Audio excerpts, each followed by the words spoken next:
नमस्कार, मी पूजा काळे. जनअभियान न्यूज चॅनलच्या विशेष कार्यक्रमात बालक पालक या कार्यक्रमामध्ये तुमचं एकदा पुन्हा मनस्वी स्वागत करते.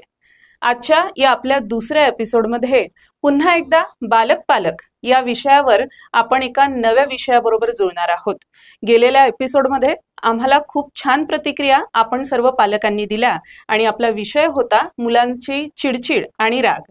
असाच एक सेन्सिटिव्ह विषय आजच्या आपल्या याही एपिसोडमध्ये आपण घेणार आहोत, तो म्हणजे मुलांचा स्क्रीन टाइम किंवा आपल्या आयुष्यामध्ये आपल्या कुटुंबात आलेला एक नवा पाहुणा किंवा असा पाहुणा की ज्याच्या शिवाय आपल्या घरातला प्रत्येक सदस्य अपुरा आहे असं म्हणायला हरकत नाही, तो म्हणजे मोबाईल. तर या मोबाईलचा विषय आपल्या सगळ्यांच्या आयुष्यामध्ये किती गंभीर आहे किंवा किती सकारात्मक आहे आणि विशेषतः लहान मुलांसाठी हा प्रकार किंवा त्यांचा स्क्रीन टाइम किती महत्त्वाचा असला पाहिजे किंवा किती असला पाहिजे, या सगळ्या विषयांवर पुन्हा एकदा आपल्याबरोबर चर्चा करण्यासाठी आजच्या आपल्या एपिसोडमध्ये असणार आहेत डॉक्टर प्रदीप अवचार, बालमानसशास्त्राचे अभ्यासक आणि चाइल्ड राईट ॲक्टिव्हिस्ट. नमस्कार.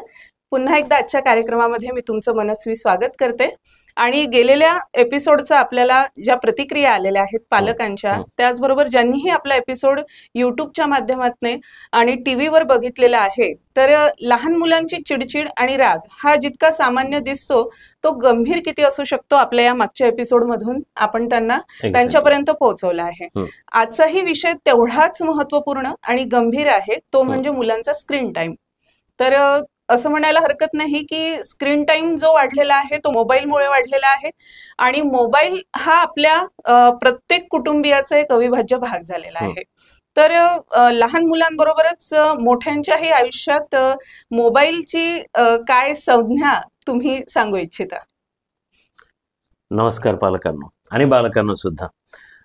पूजा, मागील ज्या एपिसोडला आपल्या सर्वांनी खूप छान भरभरून दाद आईबाबांनी दिली आहे आणि वारंवार मी आईबाबा हा उल्लेख यासाठी करतो की त्याची कनेक्टिव्हिटी खूप जवळची आहे. मित्रांनो, राग आणि चिडचिड हा विषय आणि त्याच्यावर होणारे परिणाम आणि उपाय या सगळ्या विषयांवर आपण चर्चा केली. आज जो विषय आपण स्क्रीन टाईमचा म्हटला आहे, त्या स्क्रीन टाईम मुळे होणाऱ्या मुलांवर होणारे परिणाम, काय कारणं आहेत, नेमकं हे सगळं का घडतं आणि कशामुळे मुलांमध्ये वेगवेगळ्या प्रकारचे बदल या माध्यमातून होत आहे, या विषयावर आपण चर्चा करतो आहोत. मग सगळ्यात पहिलं म्हणजे बालपणाची एक सजग अशी व्याख्या आहे. तू म्हटलं त्याप्रमाणे मी सांगेल की आईबाबांवर यायच्या आधी एक बालक म्हणून आपण पाहिलं, बालक म्हणजे अगदी स्वच्छंदी हिंडणारा, फिरणारा, वाऱ्यासोबत गाणं म्हणणारा असा एखादा बालक, मातीचा गंध घेणारा बालक, आईबाबांच्या कुशीत रममान होणारा बालक.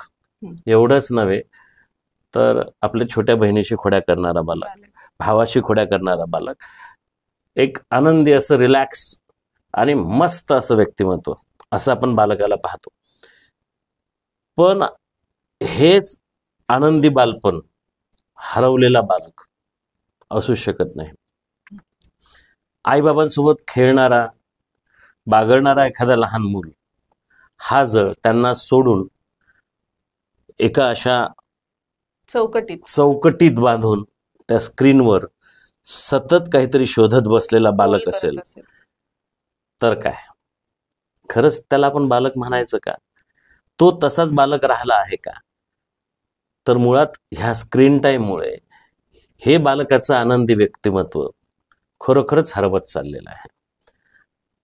आता ह्या हरवत चाललेल्या बालकाला मोबाईल काही अंशी कसा जबाबदार आहे ह्या विषयावर आपण चर्चा करतो आहोत.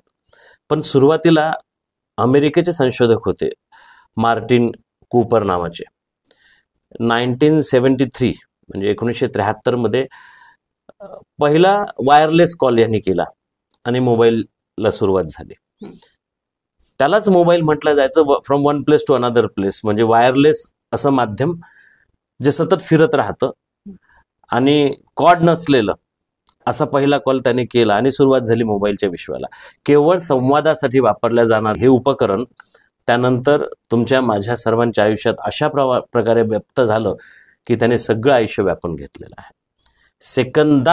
एका सेकंदात जगभरातली माहिती आपल्याला आता इझिली अवेलेबल होऊन राहिलेली आहे.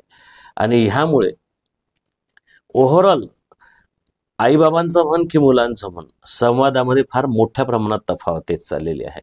आणि या संवादाला दूर करणारं, जरी आपण इतरांशी मोबाईलवर संवाद साधत असलो तरी घरातल्या घरात आपण एकमेकांपासून दूर होत चाललेलो आहोत. So this is not fair at all.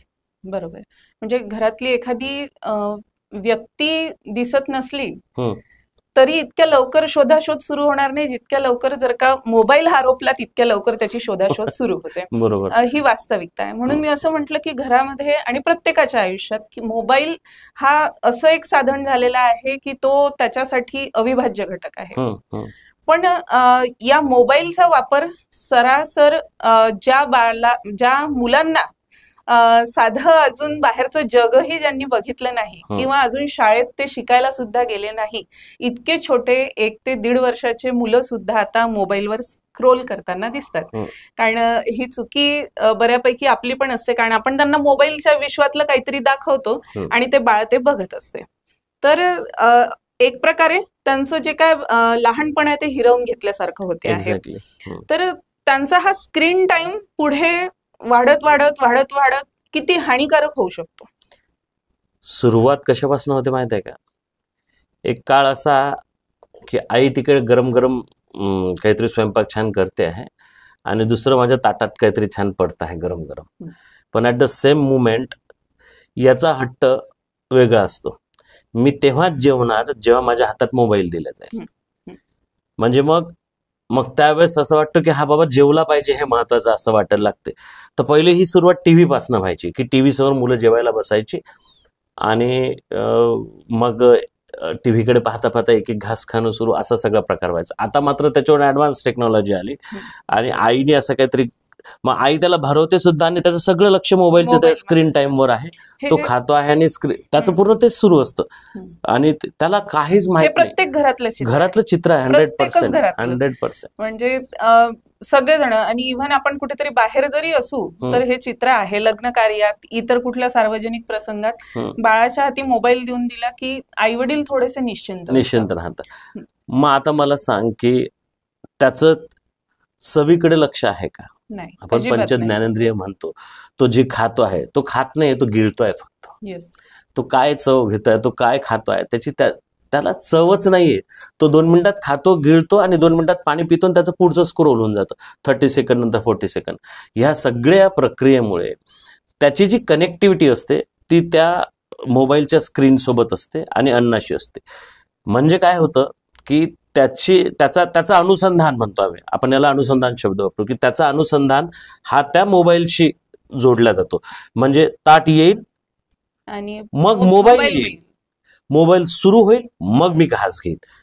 ताट येईल, मोबाईल येईल, मोबाईल पाहिल मग मी घास घेईल. एक दिवस एक काम कर, मोबाईल बाजूला ठेव, मग ताट दे. ते जेवत नाही. मग ते जेवत नाही का? त्यातला मधातला हा गॅप गेलेला आहे. मग पहिले इथून सुरुवात झाली. तो खरंच त्या पद्धतीनं आहार घेतो आहे का? त्याला चव समजत नाहीये, त्याला त्या पद्धतीने ती कनेक्टिव्हिटीच नाहीये. हा पहिला भाग. एक काळ आपण सर्वच जण, आपली कुटुंब व्यवस्था तशी आहे की जॉईंट फॅमिली असेल तर आपण एकत्र मिळून जेवायला बसायचो. या सगळ्या गोष्टी, हा तर मुद्दा दूरच झाला आता की जेव्हा सगळेच जण क्वचितच, असं नाही म्हणत मी, असं नाही म्हणत की सगळ्याच घरांमध्ये हे हाल असतील, परंतु हे असं दूर झालं. म्हणजे एकाच्या हातात मोबाईल, तिकडे तो तिकडे पाहतोय. इव्हन डायनिंग टेबलवर सुद्धा मोबाईल असेल. आणि बाबाच्या कामात आता तर भरपूर असे ऍप्स असे आले की त्याचं ते ज्याला म्हणू शेअर मार्केटचं काही असेल तर तो इकडे जेवणाचा घास घेतो. बाबांचं त्याचं ते वेगळं काम चालतं, आईचं कदाचित काही वेगळं काम चालतं. ह्या सगळ्यांमुळे असं एक चित्र फार वेगळं दिसतं आपल्या डोळ्यासमोर. सो मला वाटतं की ह्या सगळ्या गोष्टींमुळे त्याच्या मध्ये होणारे शारीरिक बदल, भावनिक बदल हे फार भयंकर प्रमाणात होत असतात. आणि त्याला माहीत नसतं की हे टायमिंग कसे कसे चेंज होऊन राहिल्यात आणि त्याच्या आयुष्यात बदल कशा कशा प्रकारचे होऊन राहिले. सो एवढं जे काही स्क्रीनवर जे काही चालतं आणि ते काय असतं, ते सगळं आभासी जग आहे. सगळं आभासी जग आहे, सगळं फॅक्ट्स नाही आहेत. त्या आभासी जगावर त्याला वेगवेगळ्या पद्धतीनं अट्रॅक्ट केलं जातं. ते साऊंड त्याच्यापर्यंत येतात, तो नॉईज त्याच्यापर्यंत येतो आणि ह्या सगळ्या गोष्टींमुळे त्याचं अट्रॅक्शन केवळ तेवढ्या भोवतीच असं फिरत राहतं आणि तेच आभासी जग म्हणजेच खरं जग आहे असं त्याला वाटायला लागतं. आणि जे काही चित्र तिथे तयार होत असते ते कुठंतरी मिक्स केलं असतं, डिजिटली मिक्स केलेलं असतं, त्याला तेच खरं वाटायला लागतं. आणि हे खरं वाटल्यामुळे येणारा काळ सुद्धा तसाच असतो, बाहेरचं जगही तसंच असेल असं त्याला आधीपासून वाटायला लागतं. So due to that reason एक सतत स्क्रीनवर पाहिल्यामुळे डोळ्यांना होणारे आजार असू शकतात, सतत स्क्रीनवर पाहिल्यामुळे भावनिकरित्या त्याच्यात होणारे बदल असतात, ते फार भयंकर असतात. थर्ड थिंग, एक सारखा बसून राहिल्यामुळे स्थूलपणा जो आहे, हा स्थूलपणा सुद्धा फार भयंकर वाढत जातो. आणि ह्या सगळ्या गोष्टींमुळे त्याच्यावर होणारे हे सगळे परिणाम आहेत, हे सगळे मुलांमध्ये जाणवायला लागतात. आणि इट वर्क्स. अशा पद्धतीने झालं तर तुम्हाला ऑटोमॅटिकली कमी वयामध्ये भिंगाचे चष्मा लावलेली मुलं लवकर दिसतील. आणि झाली आहे सुरुवात त्याची ह्या सगळ्या गोष्टींची. आणि ह्या अशा अफेक्टमुळे ऑब्विसली डोळ्यांचे प्रॉब्लेम्स वेगळे, ते आजार वेगळे, हा मानीचा जो भाग आहे, हा भाग हा सुद्धा तेवढ्याच भयंकर पद्धतीने दुखायला लागतो.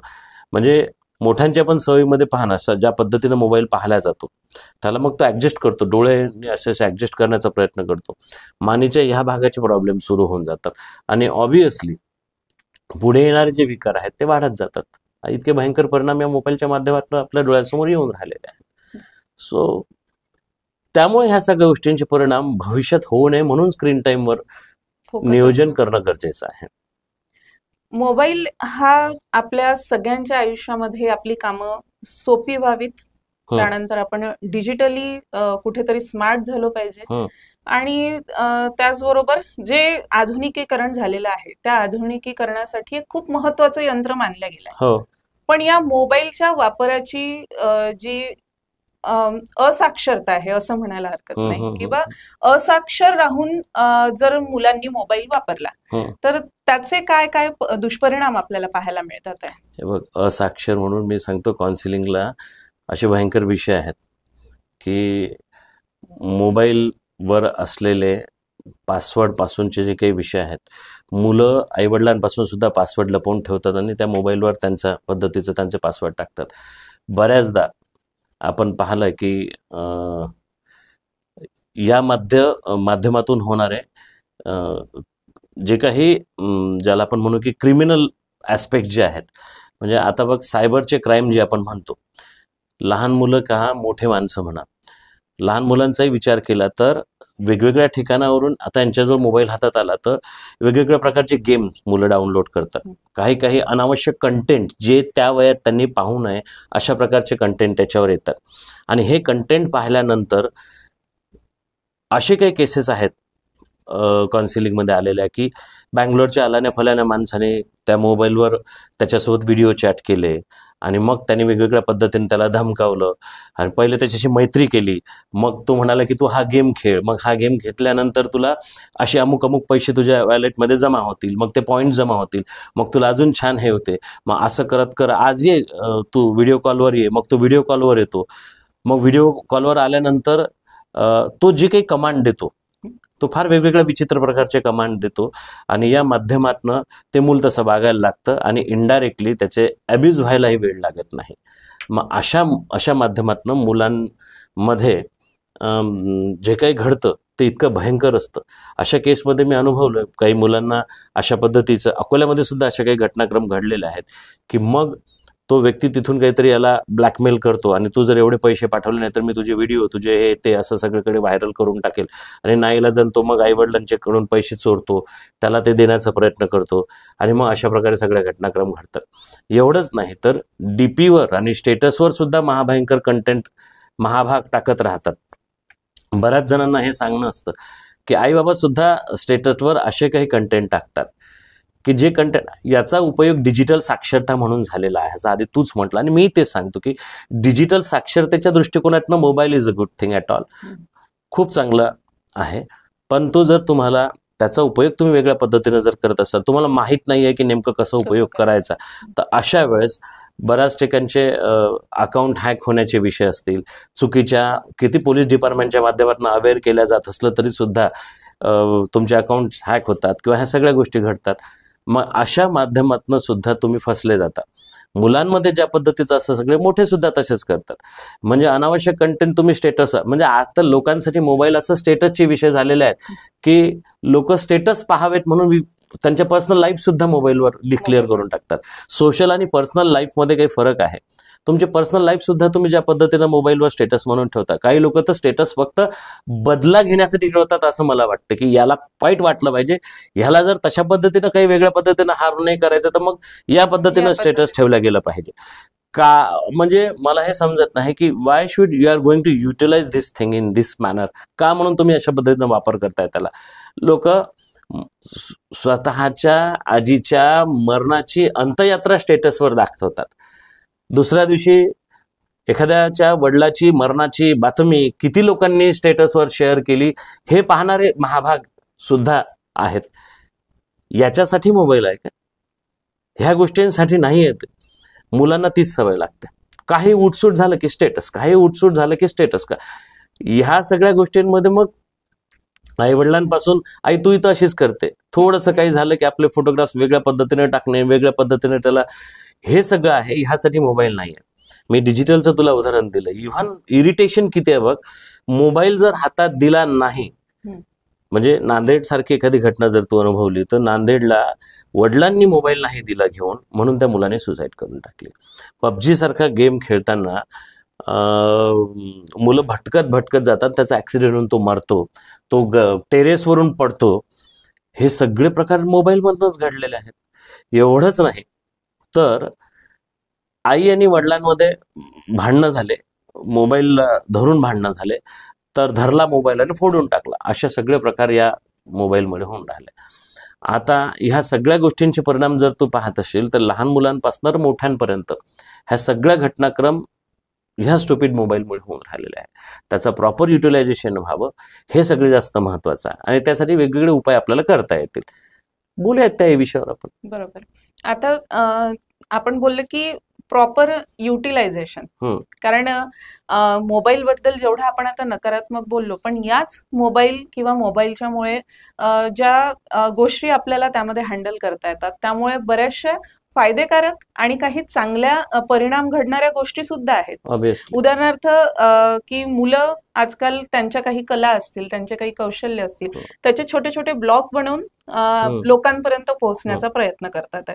तर कोणत्या वयोगटाला आणि कोणत्या वयोगटापर्यंत कोणते कोणते विषय लहान मुलांनी निवडले पाहिजे किंवा पालकांनी सुद्धा याच्यावर लक्ष दिलं पाहिजे की नाही, आता हा अशा पद्धतीने त्याचा काहीतरी सृजनात्मक वापर करतो आहे, तर त्या कोणत्या गोष्टीला पालकांनी सुद्धा प्रोत्साहन दिलं पाहिजे? खूप मस्त प्रश्न आहे. माझं एक म्हणणं आहे, टू बी व्हेरी क्लिअर, आयुष्य म्हणजे लाईक, सबस्क्राईब या दोन गोष्टींमध्ये अडायला नको. बरोबर. म्हणजे मी काहीतरी चांगलं केलं और मेरे दोस्तों थोडी देर बाद मेरे चॅनल को लाईक कीजिए और सबस्क्राईब कीजिए, एवढ्या पुरतं लाईक्स आणि सबस्क्राईबर आयुष्य नसावं. कारण या लाईक्स आणि सबस्क्राईब पायी मुलांचं आयुष्य सुद्धा उद्ध्वस्त झालेलं आहे. एखादा कंटेंट एखाद्या मुलांनी खूप लवकर, आणि डिजिटल क्रांती झाली आहे, मोठ्यांपेक्षा मुलं मोबाईल खूप छान हँडल करतात आणि तो मोबाईल हँडल केल्यानंतर अब मैंने ऐसा किया है, आप जरूर मेरे चॅनल को लाईक कीजिए और सबस्क्राईब कीजिए असं जे काही ते म्हणतात, आणि नेमके तेवढे लाईक्स नाही मिळाले, नेमके सबस्क्रायबर नाही मिळाले, तर मग काय होईल? मग त्याचं टेन्शन त्यांना येतं. मम्मीनं मला मी एवढं केलं ना, मला एवढेच लाईक आले, मला एवढे सबस्क्राईब आले, मला एवढे सबस्क्रायबर करायचे आहेत, मला एवढे लाईक्स मिळाले पाहिजेत. या लाईक्स आणि सबस्क्राईब मध्ये आयुष्य गुंडाळून जातं. एक काळ असतो, स्टेजवर एखादा परफॉर्मन्स एखाद्या मुलानं केल्यानंतर ज्या टाळ्या मिळतात, जो लाईव्ह क्लॅप्स मिळतात, त्या या अभ्यासी जगामध्ये नसतात. कधी कधी तर लाईक्स आणि सबस्क्राईब हे डिजिटली वाढवले सुद्धा जातात, हे सगळ्यांना माहिती आहे.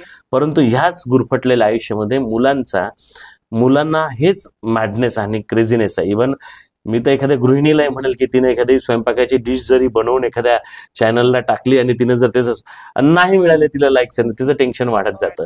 आयुष्य लाईक्स आणि सबस्क्राईब गुंतवलेलं नाही आहे. मुलांची कला, त्यांच्या परफॉर्मन्स हे जितकं लाईव्ह येईल ते हळूहळू येत राहतं. आणि खूप लवकर ग्लॅमर नको आहे. आज तर ग्लॅमर खूप लवकर मिळत आहे मुलांना. एवढं ग्लॅमर मिळायला काळ जायचा. खूप लवकर कमी वयामध्ये मुलांना ग्लॅमर आणि प्रसिद्धी, पैसा वगैरे सगळं मिळत आहे, परंतु ते टिकवता आलं पाहिजे. मोबाईलमुळे हे ग्लॅमर खूप वाढलं आहे, ते टिकवता आलं नाही तर त्याला डिप्रेशन येतं, त्याला अपयश समजतच नाही. कालांतरानं जर एवढे लाईक्स आणि सबस्क्रायबर कमी झाले किंवा त्यांनी तोडलं त्यांना, तर ते पुन्हा डिस्टर्ब व्हायला लागतात. तर मित्रांनो, याला काही असं स्पेसिफिक वय नाही. अंगीकृत असलेली कला ती डेव्हलपच केली पाहिजे, परंतु सातत्याने त्याने शिक्षण घेतलं पाहिजे. नाही मिळालं लाईक आणि नाही मिळालं सबस्क्राईब, पण सगळंच आयुष्य याच्या अवतीभोवती फिरवायची गरज नाही आहे. त्यामुळे मी असं म्हणेल की तुमचं परफॉर्मन्समध्ये आधी तुम्ही सिद्ध करा स्वतःला, आणि त्यानंतर मग हळूहळू या प्लॅटफॉर्मचा उपयोग तुम्हाला करता येईल तो करा. केवळ लाईक्स आणि सबस्क्राईब पुरतं त्याला मर्यादित ठेवू नका. आणि मोठ्यांनाही तेच सांगणार, या लाईक आणि सबस्क्राईब पेक्षा आयुष्य खूप मोठं आहे, भन्नाट आहे. आभासी जगात राहण्यापेक्षा तुम्हाला हजारो फेसबुकचे फ्रेंड असतील, हजारो व्हॉट्सअपचे फ्रेंड असतील, पण जगताना तुमच्या सोबत 4 माणसं तुम्हाला धावायला आलीत, 4 जवळची मित्र तुमचे अश्रू पुसायला आलीत, 4 चांगले मित्र तुमच्याशी गप्पा करायला आले, हे खरं जग आणि हे खरं आयुष्य आहे. आणि मोबाईलच्या क्रांतीमुळे तुम्हाला ॲग्रिकल्चर विषयीची माहिती मिळत असेल, नक्की घ्या. तुम्हाला गृहोपयोगी उद्योगांविषयी माहिती मिळतील, रोजगाराविषयी माहिती मिळतील, नक्की घ्या. एज्युकेशनल चॅनल्स खूप सुंदर आहेत. आईबाबांनी त्याची स्टडी करा की आपल्या मुलांनी कोणतं एज्युकेशनल चॅनल पाहायला पाहिजे. तुम्हाला एखाद्या कंटेंटवर कोणता महत्त्वाचा विषय आहे ज्यातून तुम्हाला माहिती मिळेल, डाएट कोणतं असलं पाहिजे, आरोग्य विषयक काय गोष्टी असल्या पाहिजे, या सगळ्या चांगल्या गोष्टींचं कलेक्शन तुम्ही करू शकता ना. तर ह्याचा उपयोग you can do that thing. तुम्ही ह्या सगळ्या गोष्टींचा उपयोग मोबाईलच्या माध्यमातून करू शकता, परंतु एक प्रॉपर टाइम असला पाहिजे ना या सगळ्या गोष्टींचा. सो मला वाटतं this is the proper way to utilize the mobile in a proper manner. बरोबर. घरामध्ये हरवत चाललेला संवाद जो आहे त्यासाठी एक मुख्य कारण म्हणजे की आपल्या प्रत्येकाच्या हाती असणारा हा मोबाईल. कारण घरामध्ये बरेच वेळा आपण असं पाहतो, अशा अनेक अडचणी असतात की ज्या आपण एकमेकांसोबत बोललो तर त्या सुटू शकतात, पण आपल्याला त्या जागी असं आढळतंय की एकमेकांसोबत बोलण्याच्या पूर्वी आपण पहिले मोबाईलवर सर्च करतो आणि ती गोष्ट किंवा ती आलेली अडचण सोडवायचा प्रयत्न करतो. आणि त्यामुळे घरामधले जे बॉन्डिंग आहेत किंवा आई वडिलांचे जे बॉन्डिंग आहेत ते कुठेतरी, म्हणजे आपण म्हणतो ना की मुलं आपल्या वयाच्या पहिले मोठे होताना आपल्याला दिसतात आहेत, तर त्याला सुद्धा हे एक कारण असू शकतं. याचे काही असे उदाहरणं आहेत का की ज्या माध्यमातनं कुठेतरी आपल्या सुद्धा घरामध्ये कुठेतरी या बॉन्डिंगची कमतरता भासते आहे, किंवा यावेळेत अशा घटनेमध्ये आपण वेळीच लक्ष घातलं पाहिजे, असं रोज तुम्हाला घरात आढळलं तर आपण काय केलं पाहिजे? हे बघ, आता आपण डायरेक्ट तुझं म्हणण्याचा असा अर्थ आहे की हे संवाद हरवू नये किंवा मोबाईलच्या व्यसनापासून मुलांनी दूर राहावं, यासाठी नेमकं काय, म्हणजे हे संवाद वाढले पाहिजे यासाठी नेमकं काय केलं पाहिजे, अशाच अर्थाने जर आपण विचार केला, हे संवाद वाढले पाहिजे. परिणाम भरपूर आहेत. मोबाईलमुळे आईवडिलांमध्ये होणारा दुरावा, मुलं आणि आईवडिलांमध्ये होणारा दुरावा, कौटुंबिक नात्यामध्ये येणारा दुरावा, त्याच्यावर एक खूप सुंदर उपाय आहे. त्याला डिजिटल डिटॉक्स असं म्हणतात. विराट कोहली, दीपिका पादुकोण, आलिया भट, हे जेवढे काही सेलिब्रिटी, इव्हन सचिन तेंडुलकर, हे जेवढे काही सेलिब्रिटींची नावं मी घेतले, यांनी सुद्धा स्वतःला डिजिटल डिटॉक्स केलाय. यांनी सुद्धा त्यांचा स्क्रीन टाइम वाचवला आणि सतत स्क्रीनवर न दिसलं पाहिजे याचाही त्यांनी प्रयत्न केला. म्हणजे ह्या लोकांना ह्या गोष्टीची जाणीव झाली, यांनी सुद्धा तो डिजिटल डिटॉक्स प्रकार केला आहे. म्हणून माझ्या सर्व पालकांना आणि बालकांना आपल्या या चॅनलच्या माध्यमातून विनंती आहे की डिजिटल डिटॉक्स हा प्रकार केला पाहिजे. याचं उदाहरण, पहिलं उदाहरण, डिजिटल डिटॉक्स करणं म्हणजे नेमकं काय? नो मोबाईल झोन हा प्रत्येक आईबाबांनी, प्रत्येक कुटुंबाने घरी पाळला पाहिजे. आता तू विचार मला, नो मोबाईल झोन काय अपेक्षित आहे? नो मोबाईल झोन म्हणजे असंच की आपण मोबाईल आजूबाजूला नसला पाहिजे एका विशिष्ट काळामध्ये. मग आपण तसं एक्झॅक्टली हेच तुला सांगायचं आहे की नो मोबाईल झोन म्हणजे मला नेमकं म्हणायचं काय आहे की at the time when you are taking your breakfast or lunch or dinner, तिन्ही गोष्टीच्या वेळेस तुमच्या त्या दायऱ्यामध्ये, तुमच्या डायनिंग टेबलवर मोबाईल ठेवू नका. मग या तिन्ही टायमिंग मध्ये मोबाईल तुमच्या जवळ नसला पाहिजे. नाही तर काय 2 मिनिटांमध्ये मी लंच हे घेतोय, डिनर हे करताय, तिकडे मोबाईलवर बोलताय, काही अंगी विंगी लागत नाही, तो घोर होतो. हा पहिला. याला आपण आई वडिलांनी मिळून ठरवायचं, मुलांनी मिळून. नो मोबाईल झोन म्हणजे हा नो मोबाईल झोनच, इथं मोबाईल अलाउड नाहीये. हा एक पहिला पार्ट. सेकंड थिंग, भाई साहेब आपण झोप घेतो, शांत झोप घेतो. तुला माहित आहे झोपीला ऊर्जा म्हटलं जातं. येस. हो. ज्याची झोप चांगली होईल त्याला तो ऊर्जावान बनतो असं म्हटलं जातं. निदान 8 तासाची झोप, 6 तासाच्या झोपेपेक्षा निदान बालकांची 8 तासाची, आपली 6 तासाची मोठ्यांची ही झोप झालीच पाहिजे. मग बेडरूमच्या जवळ नो मोबाईल झोन डिक्लेअर करून टाका. आई बाबा तुम्ही ठरवून घ्या, नो मोबाईल झोन. आई बाबांनी नाही वापरायचा. अरे रात्री 9, 9:30, 10च्या टायमिंग मध्ये जर झोपायची वेळ असेल तुमची तर निदान 1 तास आधी या मोबाईलला दूर ठेवा. झोप डिस्टर्ब करणारा सगळ्यात भयंकर प्राणी म्हणजे हा मोबाईल आहे. छान झोपायची वेळ आहे आणि तुम्ही स्क्रीनवर आहात, माइंडमध्ये ते फिरत राहते ना ग, तुम्ही तेच फिरत राहणार ते. तर मग पुन्हा एक लक्षात घेऊया आपण की जसं आपण जेवणाच्या वेळी नो मोबाईल झोन घेतलाय, नो मोबाईल झोनचा वापर केलाय, झोपताना सुद्धा नो मोबाईल झोन हा एक विषय लक्षात ठेवायचा. थर्ड टाइम, जेव्हा कुटुंबामध्ये छान गप्पा सुरू आहेत, छान एखाद्या विषयावर आईबाबांचा संवाद असेल, मुलांचा संवाद आहे, कुटुंब एकत्र आलेला आहे, कशाला करतात बोडख्याचं काम त्याचं, धन दूर सोडून त्या कुटुंबामधल्या छान गप्पा रंगत आलेल्या आहेत आणि त्याला जर स्टुपिड सर भलाही तुम्ही कराओकेचं ट्रॅक लावून एखाद्या गाणे वगैरे कार्यक्रमाचं करत असाल तर then you can utilise it. छान काहीतरी मनोरंजनाचा विषय सुरू असतं डेफिनेटली. पण जर तगड्या संवादाचा विषय असेल, गप्पा गोष्टींचा विषय असेल तर दूर ठेवा. हा एक पहिला पार्ट आपण करू शकतो. हा झाला no mobile zone. Digital detox मधला दुसरा अत्यंत खूप सोपा उपाय आहे मोबाईल लेस डे. आठवड्यातून एक दिवस मोबाईल वापरायचा नाही. मी करतो, यू कॅन डू इट. आपण करूयात, प्रयत्न करूयात की एक दिवस मोबाईल, मग ठरवून घ्यायचा सोमवार ते रविवार पर्यंतचा एक दिवस कोणताही मोबाईल, तो दिवसच ठरवायचे की नो मोबाईल डे. त्या दिवशी मोबाईल हाताळायचाच नाही, what ever the things happen. बघूया काय होतं. हे जर सगळ्यांनी सवय लावली तर इट विल वर्क्स. आणि अत्यंत महत्वाचा पार्ट, जर तुम्हाला वाटतं की हा मोबाईल सुटत नाही तर सगळ्यात पहिले आपण मामाच्या गावाला जायचो का, मामाच्या गावाला जाताना जे मजा करायचो, म्हणजे मग ते आंब्याच्या झाडावर जाऊन डाबडुबली खेळण्यापासूनचा विषय असो की नदीमध्ये गाई म्हशी धुवायला जाण्याचा विषय असो, काहीतरीच एन्जॉय करायचो. एवढंच नव्हे तर बित्ती असं म्हणत गावातले गेम खेळायचो. इव्हन आपण शहरातही खेळायचो. इव्हन ते एक अशी मोठी काडी घ्यायची आणि ते दगडावर ठेवायची आणि मग तो दगडाच्या खाली गेली तो आउट व्हायचा, असे सगळे गेम खेळायचो. अंडा फोडणी खेळायचो, बरोबर आहे. हे सगळे मस्त्या करायचो, मैदानी खेळ खेळायचो. या मोबाईलच्या पासून दूर राहायचं असेल तर अर्ध्यान जास्त जे गेम आहेत ते हे गेम आपण मैदानी खेळ खेळू शकतो. ग्राउंडवर या, गार्डन मध्ये जा, मस्त्या करा, तिथं फिरा, तिथं खेळा. आईबाबांनी ह्या गोष्टीची सवय त्याला लावायला पाहिजे. याही व्यतिरिक्त एक महत्वाचा विषय म्हणजे उन्हामध्ये बाहेर कसं जाणार असा प्रश्न बऱ्याचदा येतो. मग बरं आहे ना मोबाईल, असं करून टाकले की मोबाईलवर व्यवस्थित. त्यापेक्षा उन्हाळ्यामध्ये आपण हरवलेल्या गेम मध्ये सापसिडी हा खूप एन्जॉयबल गेम होता. कितीही लोक खेळा, असंच पूल केलं टाकलं की सापसिडीला 10-12 जण एकत्र खेळले तरी मजा यायची. पुन्हा या त्या सापसिडीवर, पुन्हा लुडो खेळा, पुन्हा चंपूल खेळा. ते नाही का पाटावर असं हे करून आपण चंपूल खेळायचो. निदान त्या संपूर्ण काळामध्ये मूल मोबाईल विसरतात 100%. आणा आपले रिवाइज डेट पुन्हा. संध्याकाळ झाली की टायर हातात घ्या, टायर घेत फिरवत पळा, सकाळी टायर घेत फिरवत फिरा. ह्या सगळ्या ज्या गोष्टी आहेत ना, हे त्याच्यावरचे उपाय आहेत. यातून आईवडिलांमधले संवाद घट्ट होतात, मुलं पुन्हा ऐकतात, गप्पा करायला येतात. अजून खूप सुंदर उपाय आहे. रात्री झोपताना मोबाईलची आठवण येते असं बऱ्याच जणांना वाटतं. आपण एक प्रयोग पुन्हा करू. आता मागच्या वेळेस आपण पुन्हा एक प्रयोग केला. आता इथला इथं बघ प्रयोग काय करू. मोबाईल बाजूला ठेवला, क्रिएटिव्ह स्टोरी मेकिंग. मी एक लाईन म्हणेल, तू एक लाईन म्हणायची.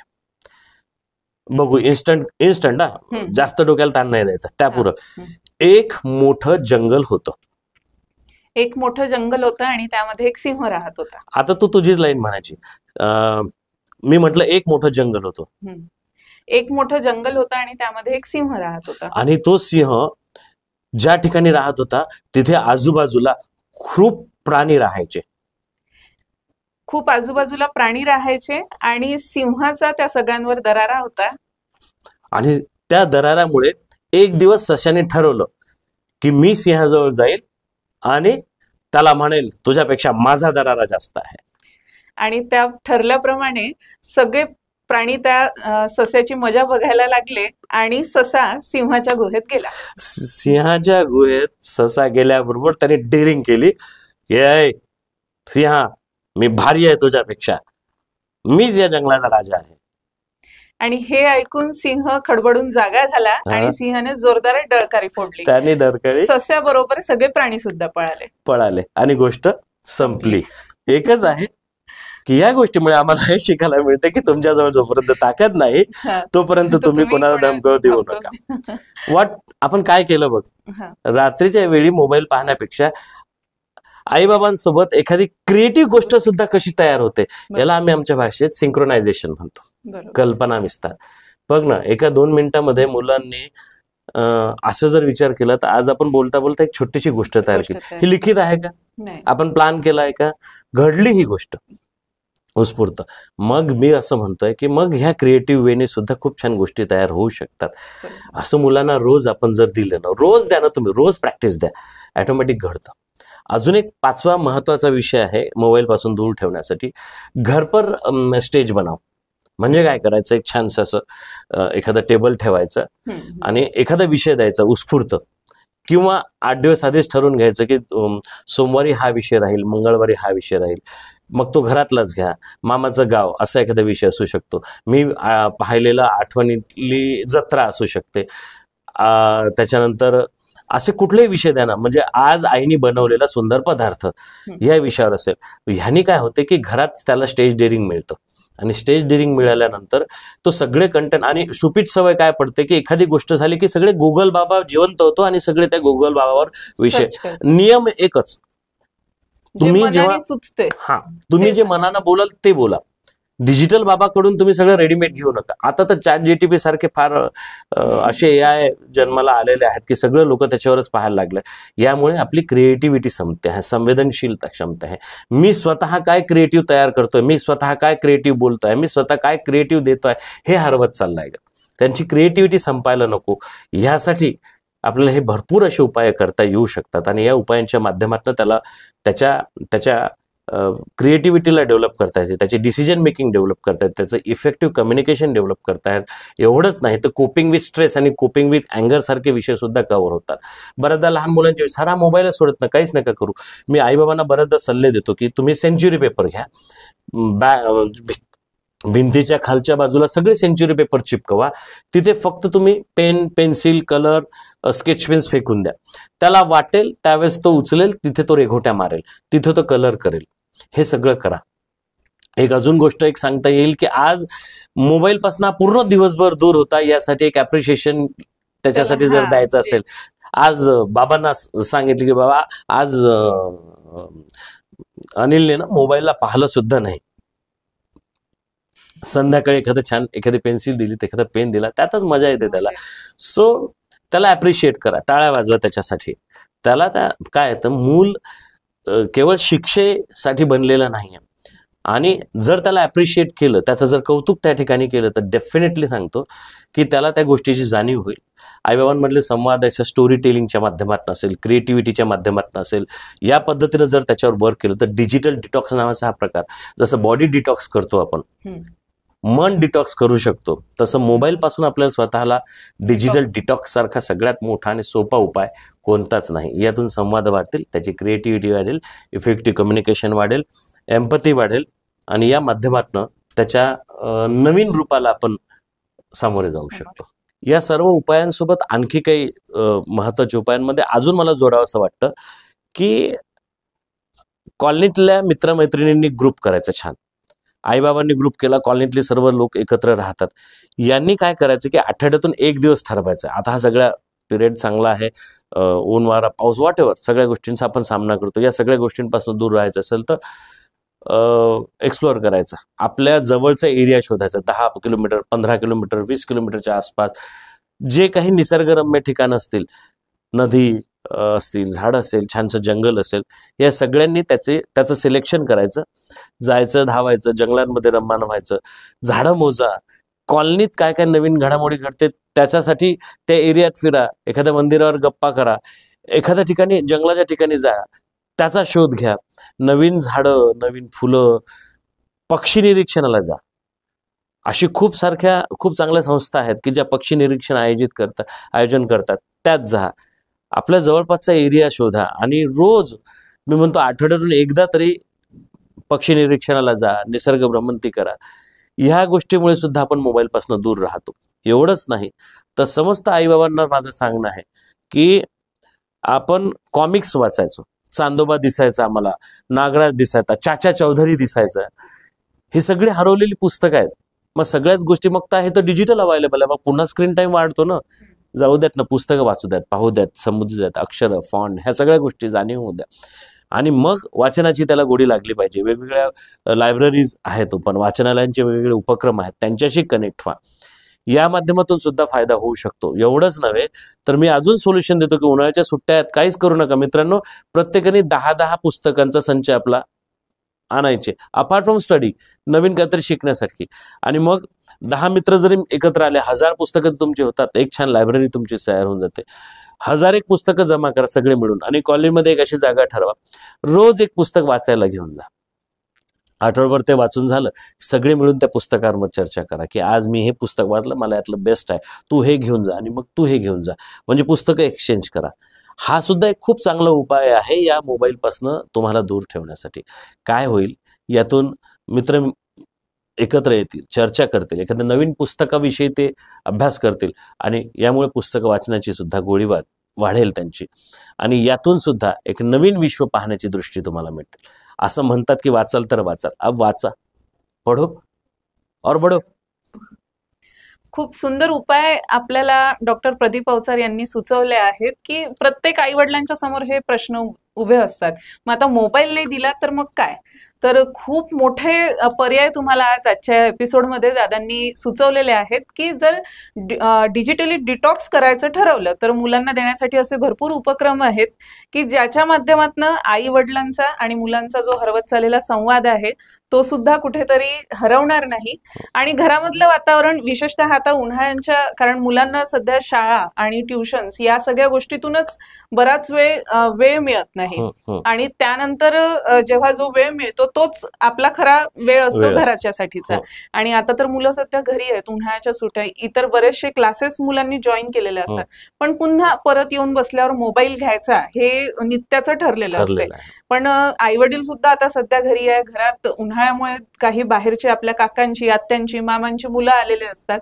तर तुम्ही सांगितलेले जे उपाय किंवा छोटे छोटे गेम्स आहेत, जर हे घरी पालकांनी सुरुवात केली तर नक्कीच जो एक खूप गंभीर विषय प्रत्येक कुटुंबात आता डोकावतो आहे, आता नाही, आपण बऱ्यापैकी खूप काही चुकीच्या घटनांना सुद्धा सामोरं गेलेलो आहोत. आपलं कुटुंब अशा चुकीच्या वळणावर जाऊ नये म्हणून आजचा हा एपिसोड तुम्हा सर्वांसाठी खूप महत्वपूर्ण ठरणार आहे. आजचा एपिसोड सुद्धा तुम्हा सर्वांना किती महत्वाचा आणि किती उपयोगी तुमच्या कुटुंबासाठी ठरणार ते आम्हाला कमेंटमध्ये नक्की सांगा. आणि अशाच बालक पालक या 10 एपिसोडच्या पॉडकास्टमध्ये आपण भेटत राहू. त्यातला आजचा भाग तुम्हाला कसा वाटला तो नक्की कळवा. ओके, चलो, ऑल द बेस्ट. करा, युटिलाइज करा ह्या सगळ्या गोष्टी.